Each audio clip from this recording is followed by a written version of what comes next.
I'm currently sitting on a dusty tire in the middle of the Northern Territory, watching a dingo sniff my backpack with way too much interest. The sun is melting my brain, and I'm waiting for a tow truck that is at best 6 hours away. How did I get here? Well, I thought Uluru was just a quick day trip from the coast. I thought my little fuel-efficient compact car could handle the Outback. I was wrong. Very, very wrong. My tire did not just pop, it disintegrated. And now, I am down to my last bottle of lukewarm soda while the local wildlife decides if I'm a threat or lunch. Welcome to the worst road trip of my life. Let us go back to the beginning, the moment of pure, unadulterated ignorance. I was in a hostel in Brisbane looking at a map of Australia on my laptop. On the screen, it looked so manageable, I figured if I just drive really fast, I can see the big red rock and be back for dinner the next day. I did not realize that Australia is not just a country, it is a planet disguised as an island. My plan was dangerously simple: rent the cheapest, most fuel-efficient car available, pack a single bottle of water, and hit the road. I mean, how hard could it be? People do this all the time, right? I ignored the warnings about the heat, I ignored the signs about the distance. I was blinded by the dream of a short drive through the desert. But, was I actually looking at the scale of that map? Not even a little bit. I saw a line on a screen and thought it was a suburban street. It was actually 2,000 kilometers of nothingness. The first 5 hours were actually okay. I had my podcasts, some lukewarm snacks, and a misplaced sense of adventure. But then the houses stopped appearing. Then the trees turned into shrubs. And then the shrubs just gave up and died. I drove for 10 straight hours without seeing a single human structure. No gas stations, no Starbucks, not even a sketchy roadside shed. It is just you, the heat, and a road that stretches into infinity. The red dirt starts to play tricks on your eyes after a while. My fuel-efficient car started making a noise, a sort of wet, slapping sound. That definitely was not in the manual. But I kept going, because surely the destination was just over the next dusty hill, except there are no hills, just more flat, unforgiving space. I was hundreds of miles from the nearest town, and the engine was starting to hum a very expensive-sounding tune. The adventure was officially turning into a sweaty, high-stakes gamble. And the house? Well, the house always wins. And then it happened. I saw it way too late, a pothole the size of a Victorian bathtub right in the middle of the asphalt. There was no time to swerve. The impact did not just pop the tire, it sounded like a structural failure of the entire universe. I pulled over, or rather the car dragged itself into the red dirt, screaming the whole way.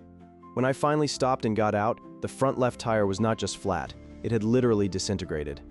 There were bits of rubber scattered across the road like confetti at a very depressing wedding. I stood there in the silence listening to the ticking of the cooling engine. It was 40 degrees Celsius and I was staring at a rim that was now slightly oval-shaped.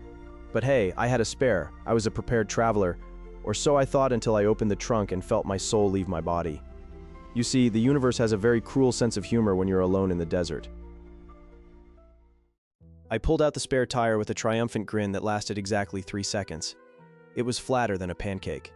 It had clearly been sitting in that trunk since the late 90s, slowly losing its will to live and its air pressure. So, there I was.